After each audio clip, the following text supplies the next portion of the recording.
Good morning from Dublin and welcome to our H1 results presentation. In February, I highlighted the Bank of Ireland equity story.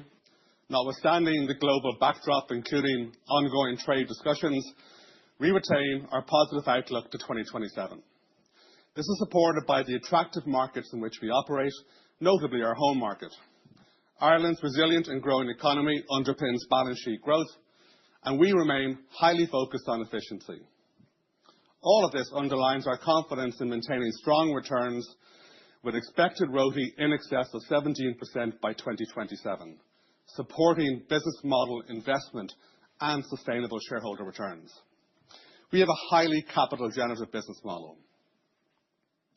Turning to our H1 results, as we progress the final year of our current strategic cycle, we are executing well against all of our targets, and this is delivering tangible commercial benefits. We have grown Irish loans and deposits, and today we are upgrading our NII outlook. We have also grown wealth assets under management. Together, these contribute to our PBT of 0.7 billion. We've maintained our focus on efficiency with a 48% cost-income ratio. We have a strong CET1 ratio of 16%, and we have declared a dividend of 0.25 in respect of H1 performance, and reaffirm our guidance of a progressive full-year dividend per share. The 590 million share buyback announced earlier this year is ongoing, with circa 80% deployed to date. Since the start of 2023, the Group has returned 2.6 billion to shareholders through a series of buybacks and dividends, equating to circa 22% of market cap and reducing the Group's share count by 11%. Our medium-term outlook supports further capital returns. Slide 7 provides an overview of progress under each of our three strategic pillars. We are building stronger relationships with more than 4 million customers, and this is delivering improvements in customer satisfaction. And our drive to make Bank of Ireland simpler to do business with is helping grow our active digital users, which supports a material reduction in complaints. A simpler business is, of course, also about efficiency, which supports our circa 2 billion cost outlook to 2027. We continue to target efficiency, including customer journeys, targeted insourcing, organizational redesign, and artificial intelligence. Our work on AI continues as we assess the considerable opportunity this technology presents to identify the value pools where we can best put it to work. And under our third strategic pillar, we have grown our sustainable finance portfolios by 24%. Moving to slide 8, Ireland is among the best performing advanced economies. Output and the employment growth is well above the Eurozone average. We are, of course, vigilant to the evolving external backdrop, particularly around global trade. Against this backdrop, Ireland's economic position offers reassurance. We have strong private and public sector finances, robust demographics, and a diversified economy. We also see record employment, growing retail sales, and housing output increasing, notably up 35% year on year in Q2. Multinationals account for 11% of total employment, spread across more than 1,800 companies operating in a range of sectors. Many of these companies are long established and embedded in the Irish economy, undertaking financial and professional services, advanced manufacturing, and research and development. We expect Irish GDP growth of 8% this year, which includes domestic growth of 2.9%. These economic dynamics, in combination with the Group's strong execution, are contributing to the excellent performance of our Irish mortgage book that you see on slide 9. The book grew at an annualized rate of 6%, the second consecutive year the book has grown at this pace. Bank of Ireland is the #1 provider of new mortgages in Ireland since Q4 2022, and our market share of new lending was 40%. Achieving this outcome, while maintaining strong risk and pricing discipline, has been supported by product innovation and significant investment in customer service. The mortgage business is integral to the Group's medium-term growth prospects. Our everyday banking franchise, that's current accounts and deposits, is seeing positive momentum. Customer balances increased at an annualized rate of 5%, and flow to term was 1.1 billion, lower than last year, in line with expectations. We continue to innovate and have recently launched 2 new propositions: Coming to Ireland, a bespoke account opening service which supports customers relocating here, and Smart Start, which meets the banking needs of our 7 to 15-year-old customers. And later this year, the rollout of a major upgrade to our mobile app will commence, offering increased functionality and enhanced user experience. Our differentiated wealth and insurance franchise continues to deliver, with assets under management of 55.6 billion. This equates to an annualized growth rate of 3%, with strong inflows of 1.2 billion. Against a backdrop of volatile markets, I am very pleased with this performance. The growth in AUM is also a key driver of the 8% increase in fee income for this business. The favourable demographics in Ireland, in combination with a significant opportunity in wealth creation, are key parts of a structural and resilient growth story for our wealth and insurance business. That opportunity is underpinned by the group's position as Ireland's #1 wealth provider via our Davy and New Ireland Assurance businesses. Wealth and insurance offers long-term, capital-light, diversified income, and we see it being the key driver of overall fee income growth into the medium term. Turning now to slide 12 on our corporate and commercial division. This was a solid first half for our Irish corporate franchise, with the loan book up 3%. Within this Irish book is 1.3 billion of funding, supporting the construction of close to 25,000 homes. To further drive momentum, we recently announced an increased ambition to support the development of 30,000 homes. This ambition is grounded in strong commercial discipline, while also responsibly supporting this critical sector for Ireland. By deepening our corporate customer relationships, we've also increased fee income by 11%. As previously guided, we are continuing to run down a number of lower returning international portfolios. And moving to credit quality, our Ireland book continues to perform well. We have increased coverage on our US acquisition finance book, preemptively capturing potential risk, which is reflected in our impairment charge. Our retail UK division is producing attractive and sustainable returns, generating ROTE of circa 15%. During H1, both lending and deposits grew. While headline PBT here was lower, this is driven by a normalisation of the impairment charge in the current period compared to a net write-back last year. And the NP ratio also improved by 20 basis points. Slide 14 sets out our targets for the current strategic horizon, spanning 2023 to 2025. We reiterate our circa 15% full-year ROTE target, and the guidance for a progressive full-year dividend per share is maintained. And, mindful of our strong capital position and in line with our policy, the group will give further consideration to distributions at our full-year results. Our unique business model, the attractive markets in which we operate, and the focused delivery of our strategy underpin our unchanged guidance for 2025 and our positive outlook to 2027. I will now pass over to Mark to bring you through our financial performance in more detail.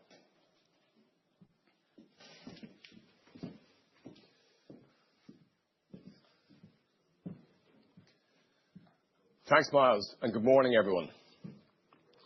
There are 3 key financial takeaways from these results.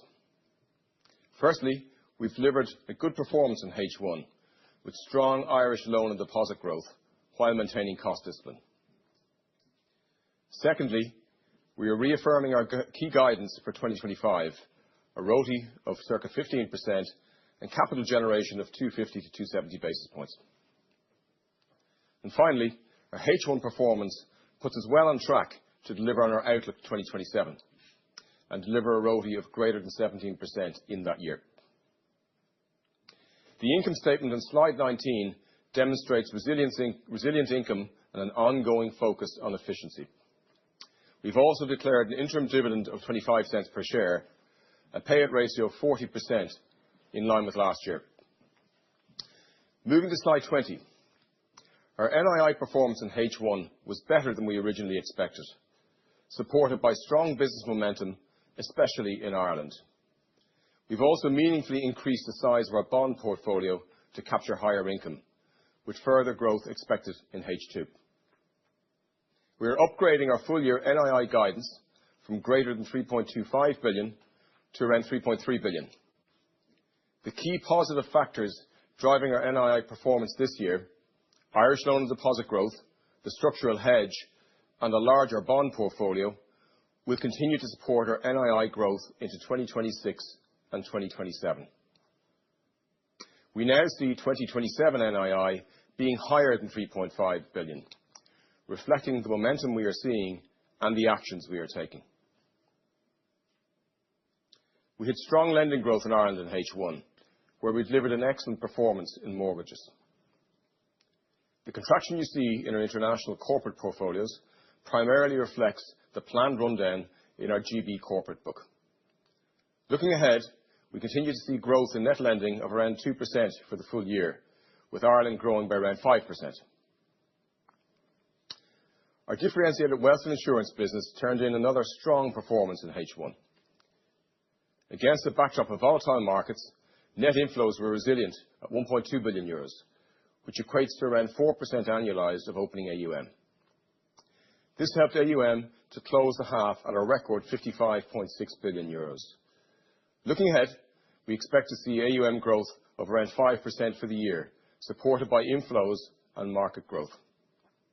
And the structural drivers for this division remain very much intact, supporting our medium-term annual growth expectation of 7 to 8%. Our deposit franchise saw further growth in H1, up 2% to 105 billion euros. There was particularly good momentum in Irish everyday banking balances, with a strong Q2.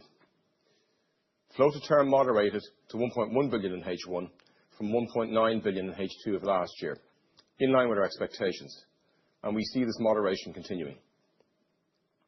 For the full year, we now see overall deposits growing by around 3%, up from 2% previously.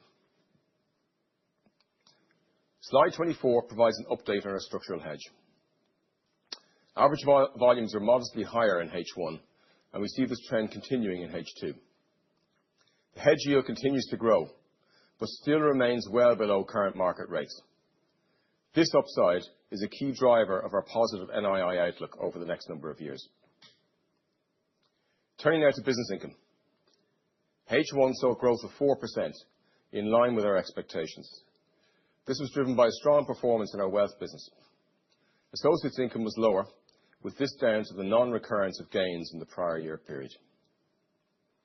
For the full year, we expect growth in total business income, including JVs and associates, of around 5%, unchanged from our view earlier in the year. As Myles said, we have a clear focus on efficiency. Operating expenses were 3% higher in H1, with a cost-income ratio of 48%. This is primarily driven by higher staff costs, a function of tight labour market conditions.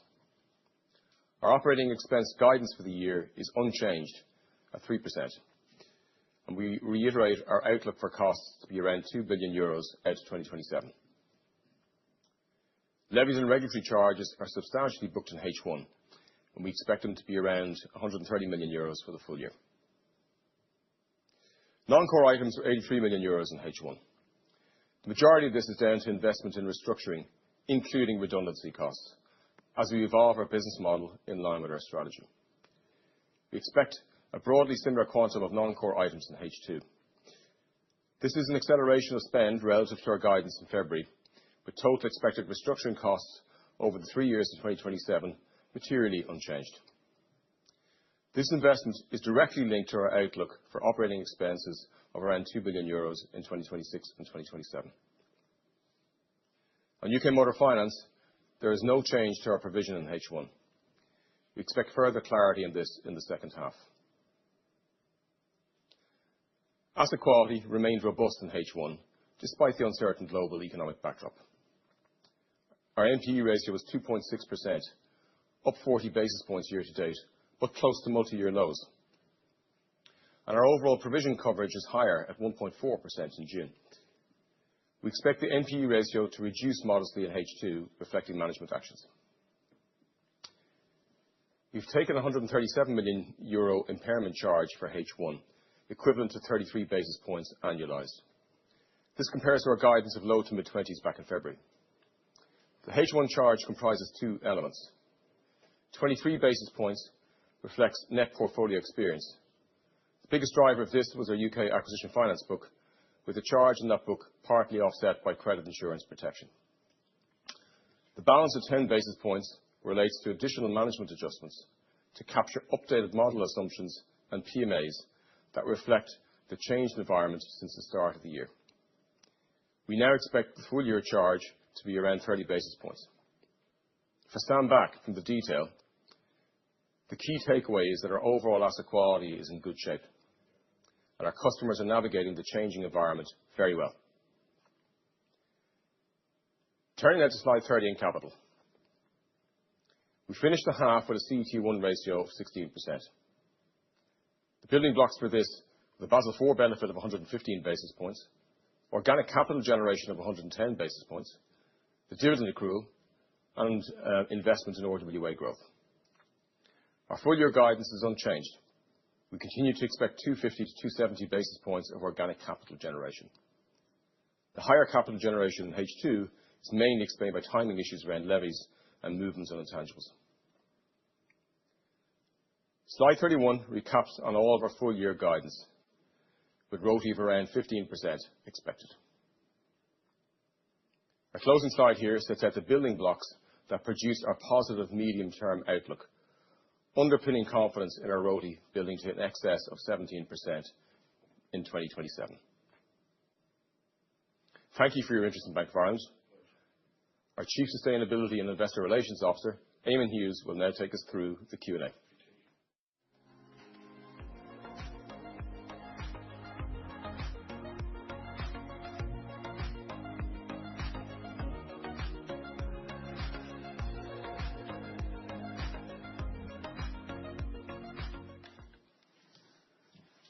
Thank you, Mark. At this time, we invite those analysts wishing to ask a question to click on the raise hand button, which can be found at the bottom of your screen. When it's your turn, you will receive a prompt to be promoted as a panelist. Please accept, wait a moment, and once you have been introduced, you may unmute yourself, turn your video on, and ask your question. We'll just wait a moment now for the queue to form.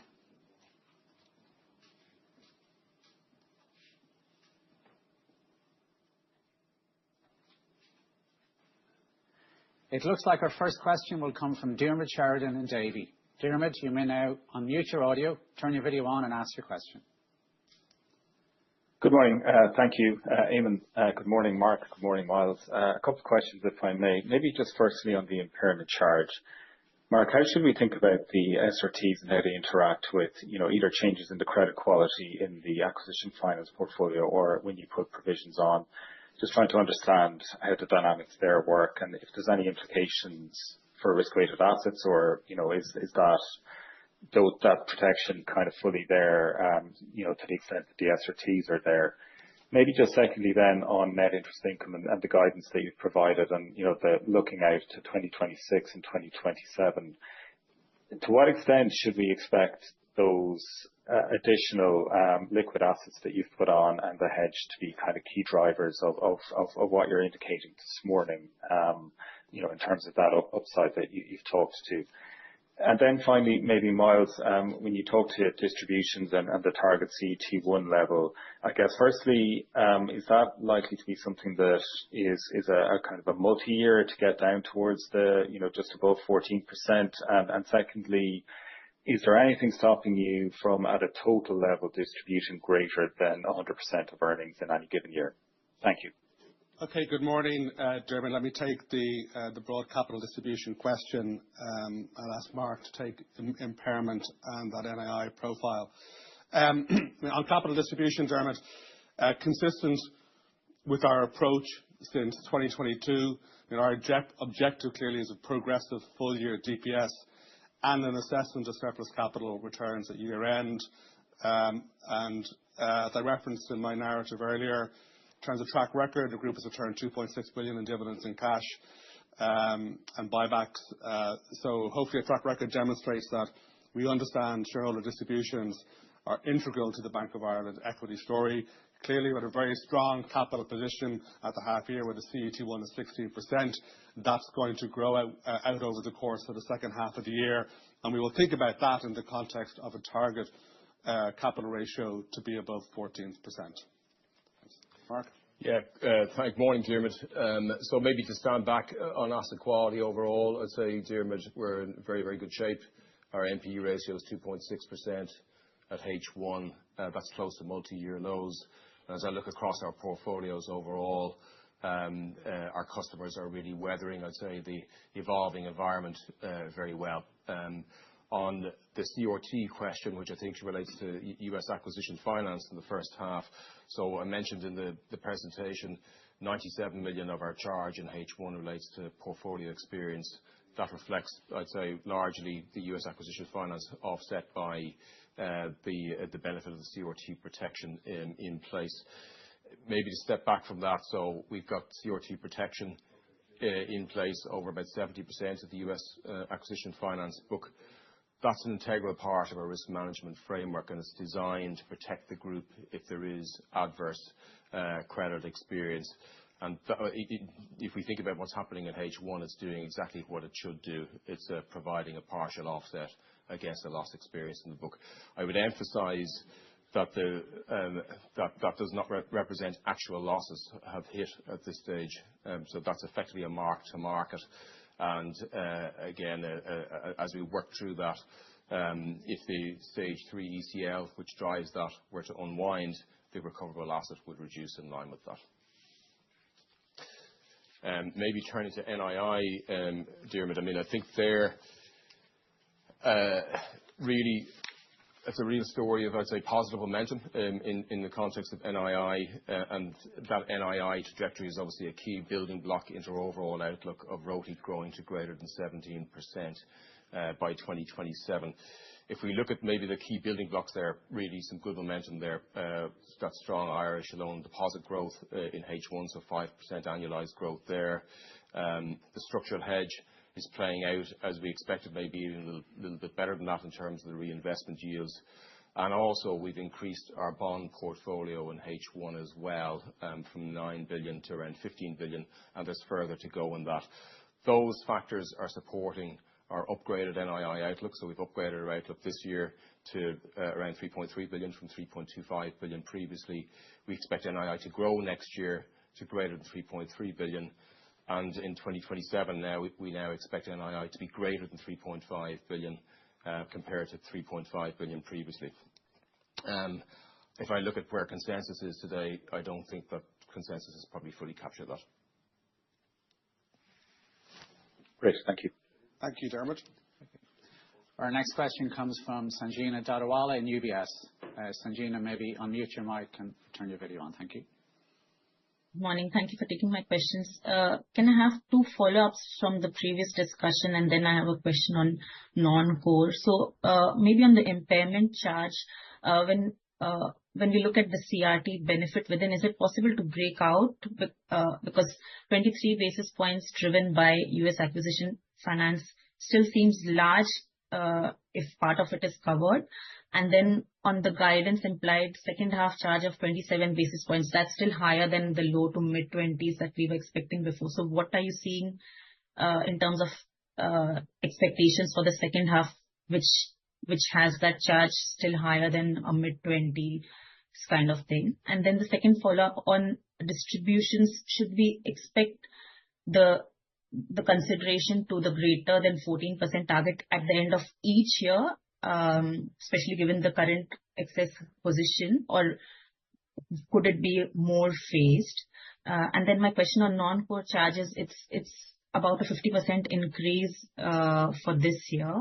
Wondering what's the total restructuring budget, if you could give us a sense, and then what do we now expect for 2026, which was supposed to be again 100 to 125 before? And then more importantly, what benefits you're seeing from these investments in the future? Thank you. Lovely. Thank you very much for that, Sanjina. Let me comment more broadly on the impairment charge and also capital distributions, and then hand to Mark on some of the detail, both for H2 impairment and indeed non-core. On impairment, overall, Mark would have called this out. Asset quality remains very healthy. The best measure clearly overall is our group non-performing exposure. That's at 2% of total book, close to multi-year lows.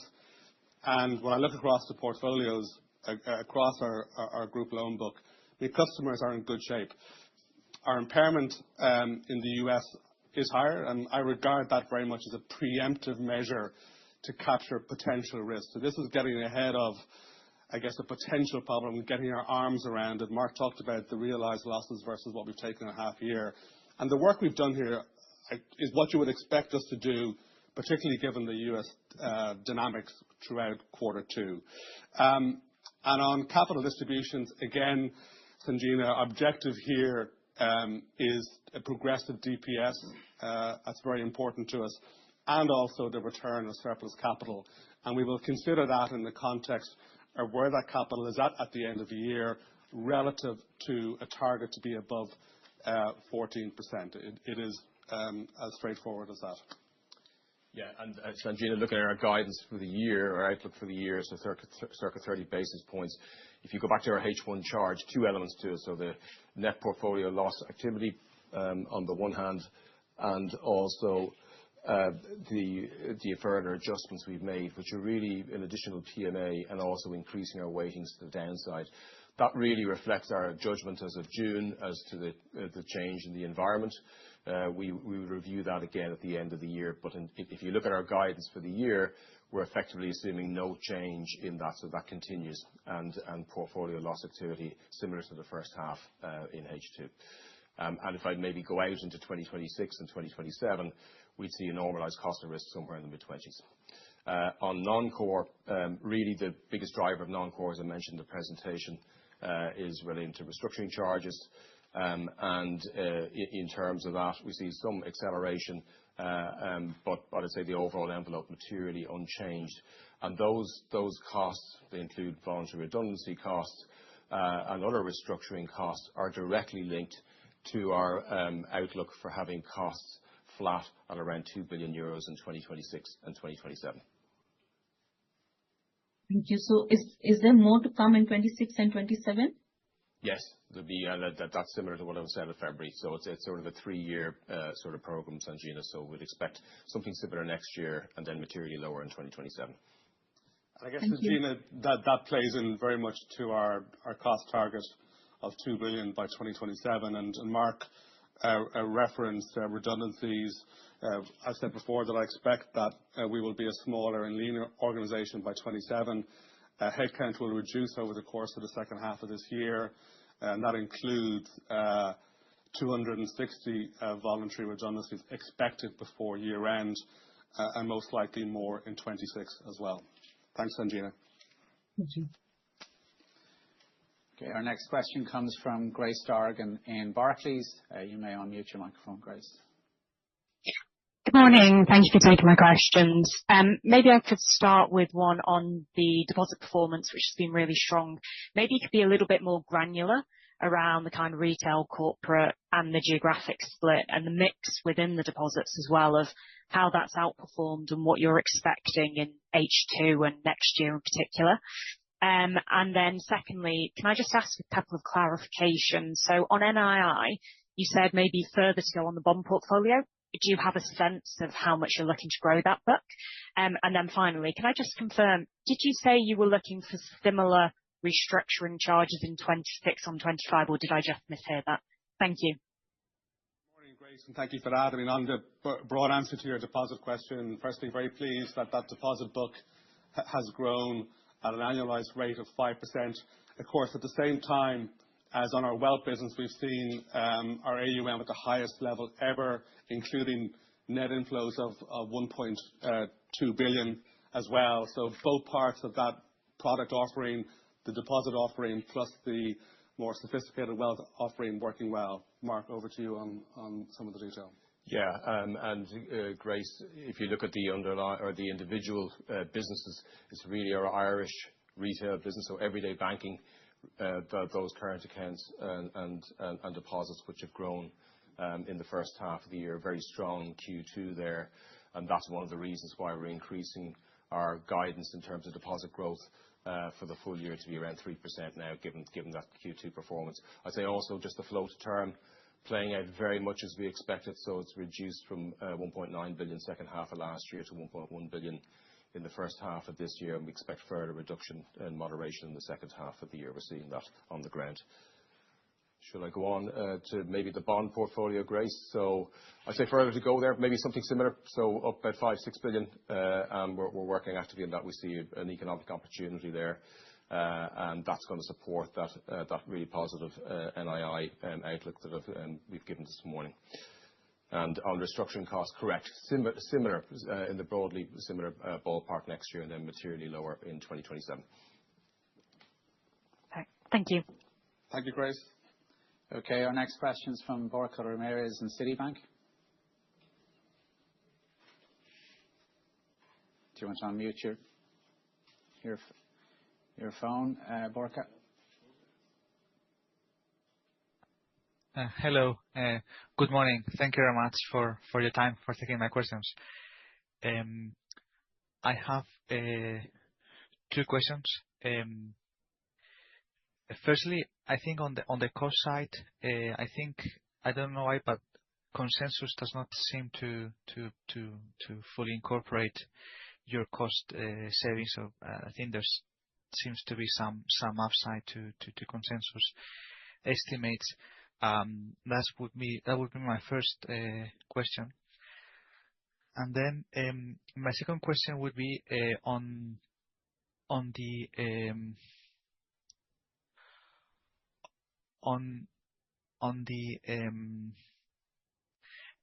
NII sensitivity. If you could kindly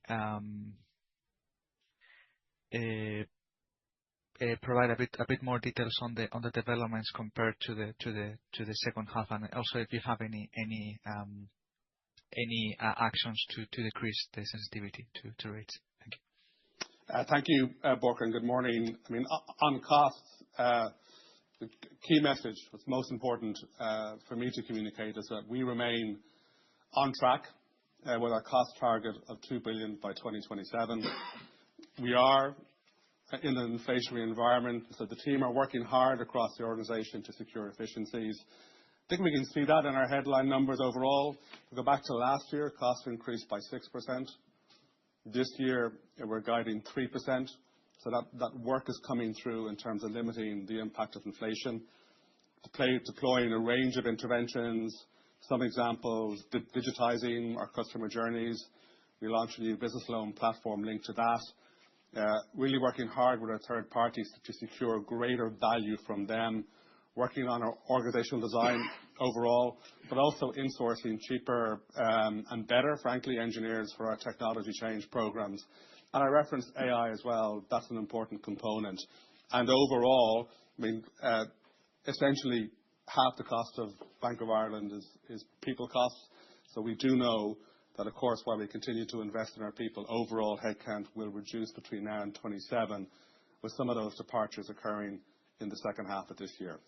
Mark, on NI sensitivity? Yeah, and just Borja, you're right in terms of the consensus. There is a gap, but obviously we're reiterating our outlook this morning. So on the NI sensitivity, key factors there versus the year end, Borja, the increase in the structural hedge, which reduces sensitivity, and also on the upside, we've reflected also our experience of pass-throughs as we've gone through the cycle. So those are the two key moving parts. I noted in the call this morning that we expect the structural hedge to continue to modestly increase as we go forwards in line with our expectations on deposit growth. Thank you. Very clear. Thank you, Borja. That's great. Our next question is from Sheel Shah in JPM. Sheel, you may unmute your microphone. Great. Thank you. Hopefully you can hear me. Yeah, great. Two questions from me, please. Firstly, I'm looking at your mortgage market shares. They've held at 40% consistently for the last few years, actually. And I'm wondering around the competitive dynamics in the Irish market, where do you expect these mortgage market shares to be held at 40, or do you expect it to maybe drop over the coming quarters? And then secondly, again, on the mortgage side, I'm looking at some data points you provided around the mortgage to insurance penetration. 6 out of 10 take out a new life insurance policy, 4 out of 10 take out a general insurance policy. What's the upside to this? Where do you think mortgage to insurance penetration could go towards? Is that something that you see as a growth prospect? Thank you. Thank you for that, Sheila, and good morning. I mean, the part of the fundamental pillar, clearly, of the Bank of Ireland equity story is the growth in Irish loans and our home market, supported by a very strong economy, but also supported by structural opportunities such as the mortgage market in particular. So the biggest factor that drives value for Bank of Ireland in the mortgage market is the fact that the mortgage market itself in size is increasing. So that's largely driven by the increased supply of new homes that is coming to the market and Bank of Ireland's position in relation to that. That's one of the reasons why the book has grown by 6% last year and 6% on an annualized basis so far this year. In the context of competition, I've said it before, I do feel, given that Ireland is an attractive market, that competition is going to increase. I think we can see that both from traditional banks, but also from some of the neobanks. We're well positioned to compete. Strong risk and pricing discipline, we'll always maintain that. But the combination of a physical footprint plus our digital offering is really important. And in the mortgage space, we're seeing that come through. And so it's not so much, Sheila, that we have a mortgage market share target. It's an outcome of everything that we do. And again, value really comes from that size of market growing, and that pricing discipline really important in the context of protecting the value of the total book and not just flows of share. But I do think out to the medium term, a more normalized share is probably in the low to mid-30s. We're comfortable with that. The book will grow at that rate. I go back a number of years where the market share was in the region of just 20-21%. And on the cross-sell, I mean, one of the reasons why we talk about Bank of Ireland having a differentiated business model, it is because of that wealth and insurance division from New Ireland Assurance, but also from Davy. And that rate of cross-sell, so 6 customers, mortgage customers taking a life product, 4 taking a home insurance, it's been pretty stable out over the last number of years. We'll, of course, want to do more in that space. One factor that we have to think about, of course, as the broker market and the mortgage market becomes more dominant, that can have an impact on that cross-sell. But again, consistent, solid performance. And actually, I know it's not the question you asked, but there are many other areas in our wealth business, particularly on the insurance side, the pension side, which does offer upside as well. Thank you for that. Okay, just to remind people, if you want to ask a question, just put up the raise hand function on your screen. Our next question, we're going to go now to Andrew Stimpson in KBW. Andrew. Morning, guys. Thanks for taking my questions. 2 from me, please. First one on slide 25. I'm just wondering what's driving the other valuation items for the result this half, please. It's quite a big swing. I appreciate those lines fall outside the scope of the guidance that you kindly provide, but just wondering how we should think about that from here. And if for whatever does cause that calms down, does that reverse into a bigger positive in the future, or does it just get back to zero over time, please? And then the second point on the bond portfolio increasing. Thank you for the extra detail there. Can you talk about the durations that you're investing in there, and just maybe how the shape of the yield curve has pushed you out in durations, or whether there's further benefit if you do see this steepening continue, whether there's even more opportunity to take more duration and get bigger benefit there, please? Good morning, Andrew. Thanks for those. I'll ask Mark to take those, please. Yeah, Andrew, and the valuation items there are actually probably similar, maybe a little bit lower than we published in the IMS actually in April. So we don't budget those at the beginning of the year. They relate to market movements and interest rates. FX, etc., and they're largely mark to market, which work to par over time. But that's what's going on there. So we don't make any allowance for that in H2, either positive or negative, as we look forwards. On the bond portfolio, we're seeing an attractive opportunity there. Credit spreads are somewhere around 50 basis points higher on sovereigns and related bonds, and that presents an opportunity relative to, let's say, cash at the ECB. That's what we're capitalizing on in terms of duration on those, up to around 8 years. Thank you. Thank you, Andrew. Okay, we'll move on to our next question from Chris Canton, Autonomous. Chris, if you want to unmute your microphone.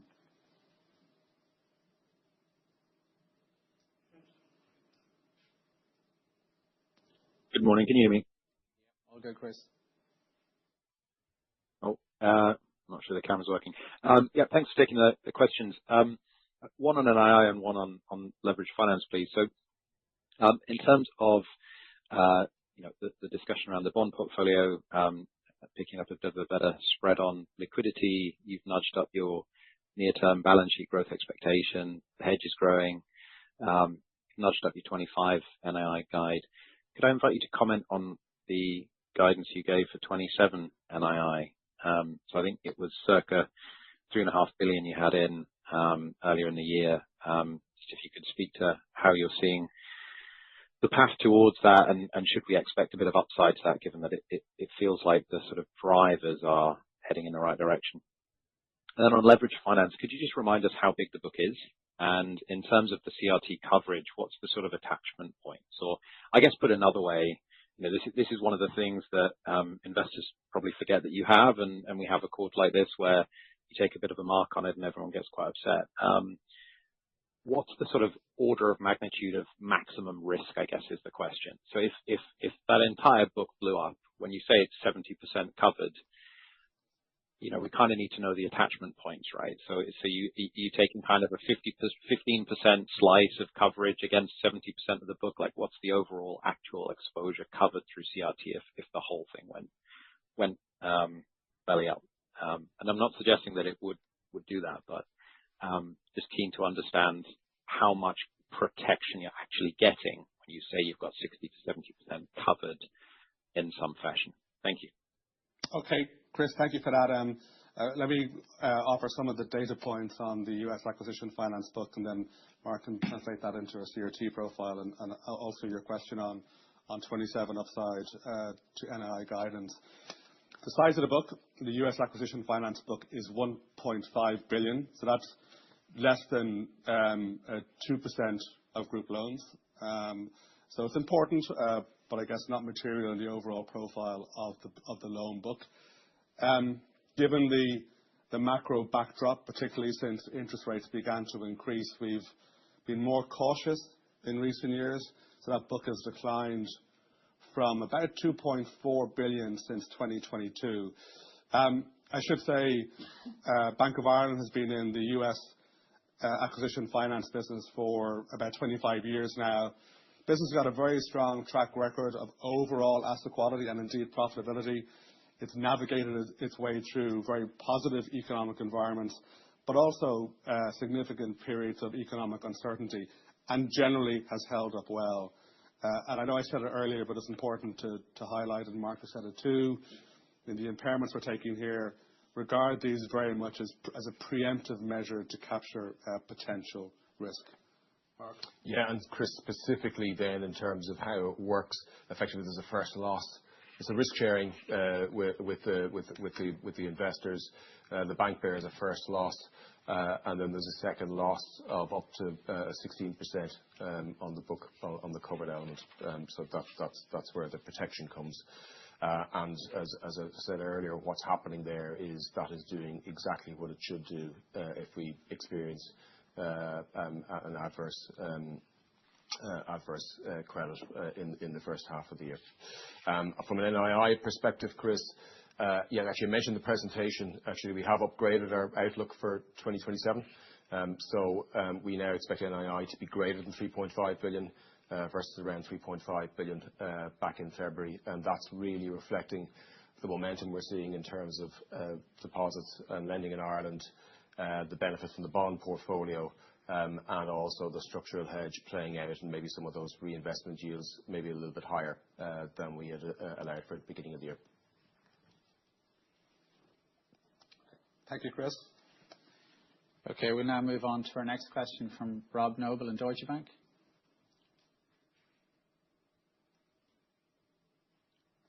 Rob, do you want to unmute your microphone?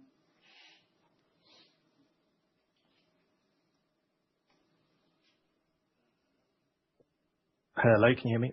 Yep, Rob.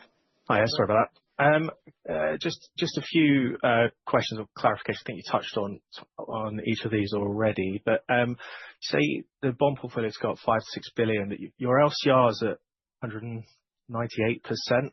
What's stopping you doubling the size of the portfolio? What's the limits to how far that can actually go theoretically? The leverage finance business, is that a business that really fits into an Irish retail bank? Like, it seems to cause more headaches, this from an analyst perspective, it seems to cause more headaches than we can see the benefits separately, because I don't get the income and P&L of that business. And then the restructuring charges, just to clarify, did you say 300 million over 3 years, but 160 mil this year, then another 160 next year? So kind of implying nothing in 2027. And do you really expect there'll be no material restructuring necessary for this business from 2027 and beyond? Okay, thank you, Rob. Let me take the US acquisition finance business and how it plays into to Bank of Ireland. Again, I am, repeating some of the narrative from Chris's call, but it's important. This is a business that we have been in for a quarter of a century.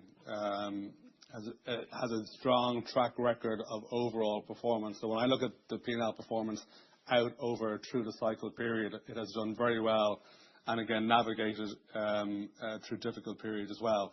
Of course, we have taken a material impairment charge, and I understand the nature of the question, Rob, but I would regard again our impairment as a preemptive measure, and of course the team on the ground now. There's actually, given the broader US backdrop right now, there's very little acquisition finance being written, particularly in the mid-market, which is the area that we participate in. So that team are working very, very hard to make sure that that risk that we've captured is mitigated and diminished insofar as we can, and we look forward to updating the market on that in due course. But I would regard it in that context. And Mark, on the bond portfolio? On the bond portfolio, yeah, so Robert, you're right. The bonds are LCR eligible, etc. They can be pledged, etc. So no constraints from that perspective. Our expectation is we're going to do the same again, maybe a little bit more in the second half in terms of bonds, and obviously we'll review the situation at that point. But it is even what we're allowing for, that's a key support of that positive NII trajectory, and then that ROTE building to greater than 17% by 2027. And non-core, just to clarify what I said earlier, broadly similar next year and then materially lower in 2027. I don't think I said zero. Just the bond portfolio, I guess what's the factor that stops you ramping? Is it stress test related rather than why wouldn't all of your cash be in bonds? Yeah, so I think the stress test is not really a factor actually, because though the bonds that we're buying will be put into the hold to collect category, and therefore they're effectively protected in the stress test. So I think it's Robert's more where we started from. Historically, the bond portfolio has been about 17-18 billion euros. We're going to go beyond that, and we'll get to a next point, and then we'll review at that point if there's further to go for. Okay, thank you. Thank you, Rob. Okay, our next question comes from Dennis McGoldrick in Goodbody. Dennis, you may unmute your mic. Good morning, Miles and Mark, and thank you for taking my questions. Two, please, if I may. One is just around a clarification on impairments and cost of risk. So Obviously, the guidance now is 30 basis points this year, but am I correct in saying that for 26 and 27, the guidance is back to the low to mid 20 basis points? And then secondly, just maybe a little bit more color on the term deposit growth that you saw in H1, which obviously continues to reduce. Maybe just around, is that flow coming from new flow or within existing customers? And then maybe just a comment on where the deposit beta is at now, please. Thank you. Okay. Thank you very much for that, Dennis. Mark? Yeah, impairment, Dennis, I think of it to the mid-20s as we go forward. So I think that's a good guide. And remember our charge this year, there's two elements. One is the underlying portfolio activity charge. Let's say what's going on the ground, the benefit of protection, etc. But really the delta versus our guidance at the beginning of the year is because we've taken the additional adjustments. So the PMA and the adjustment to the probability weightings. So but mid-20s. And in terms of the term deposit growth, yeah, a mix. There's some rollover of customers and there's certainly some new. But I'd say when you look at the weekly figures, Dennis, what you see is, Q2 will be, there'll be less flow to term than Q1. And that plays into our expectation of a moderation in the second half of the year and into next year as well. That's great. Thank you very much. Thank you, Dennis. Okay, we move on to our next question from Seamus Murphy and Carrickhill. Seamus.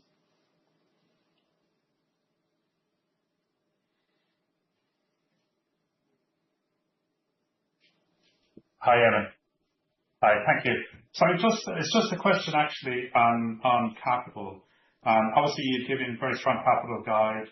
You have a 60% CET1 ratio. I think you said also that the buyback is 80% complete from FY 2024. And so I'm just trying to understand why the board or Bank of Ireland is not more dynamic in terms of the decision around buybacks or special dividends at the interim stage. Because you have given a very strong guide for 26, 27, and it looks like it's we're always very, I won't say backward looking, but certainly maybe just trying to understand why a little bit more dynamism around potentially interim consideration of the level of capital isn't there. Thank you. Seamus, thanks for that and good morning. Again, just to recap, we've discussed a number of the different components of the business model over the course of this year. When you step back from it overall, this is a business that's going to generate between 250 and 270 bits of capital this year. And again, supportive of that consistent target to be in the region of 15% ROTE for this year. So overall, the business is performing very well, strong levels of capital generation. And certainly, last year was the first year we reintroduced interim dividends. So we're doing that again this year, and that's our objective, to get capital back more quickly. We know clearly that the equity story for Bank of Ireland, not just about our ability to generate capital, but also to distribute it. We understand that. But our approach has been broadly consistent since 2022, which is, again, a progressive DPS for full year and an assessment of capital returns at the end of the year. That's our approach, and our objective, again, is to get capital back to shareholders. Thanks, James. Thank you. Okay, it looks like we're going to our last question. We're going to go back to Guy Stebbings and BNP. Morning. Thanks for taking the questions. Just a couple of follow-ups, really. So the first one was back on impairments. I appreciate it's very difficult to predict the macro in this environment of tariff news flows, but interested in when you updated your models, what assumptions you were making on tariffs, and if it's consistent with the developments in the past few days. I'd make the observation that you already started from a position of strength in terms of coverage levels in the performing loan book. So the move today does feel a little bit conservative there. And then on restructuring, the messaging seems to be that this is more than just timing on restructuring, unless I'm missing something. But if 26 is similar to 25, there's a modest charge in 27 that looks like you're going to be higher than where expectations were, hence some focus today. So I'm interested what's changed there. Is this you responding to others in the market, or is it just what's needed to enable you to manage the cost base to 2 billion, which was, I guess, always considered a stretching target? Thank you. Good morning, Guy. Let me take the relationship between the impairment and tariffs and the economy and market on the restructuring. Certainly overall, I welcome the news regarding the agreement on US and EU tariffs. I think a lot of the detail needs to be ironed out, but the headlines, I think, begin to offer much needed clarity and certainty. And to your point, I mean, Ireland and therefore Bank of Ireland entered this period from a position of economic strength for Ireland and a position of balance sheet strength for Bank of Ireland. Our latest forecast, we project GDP of 8% this year. Within that, the domestic economy likely to grow by 2.9%. And beyond this year, sustained annual growth of about 3%. And these forecasts broadly capture the latest news on tariffs that came out on Sunday and yesterday. So we expect both the domestic and the multinational sectors in the Irish economy to be both resilient and growing. And certainly that supports our objective of growing our balance sheet and indeed growing our capital generation as well. Mark? Yeah, so Guy, on the restructuring, I'd say a little bit higher, but not materially so. And, again, I come back to what's the purpose of that. It's ultimately directly linked to the delivery of that circa 2 billion cost outlook that we've given in 2026 and 2027, and a range of initiatives underway which we're making good progress on. Okay, thank you. Thank you, Guy. Okay, everyone, that concludes today's conference call. Thank you for your participation this morning. And we look forward to meeting with as many of you as possible over the coming weeks. And if you have any questions on these results, please reach out to any of us on the Investor Relations team. Thank you.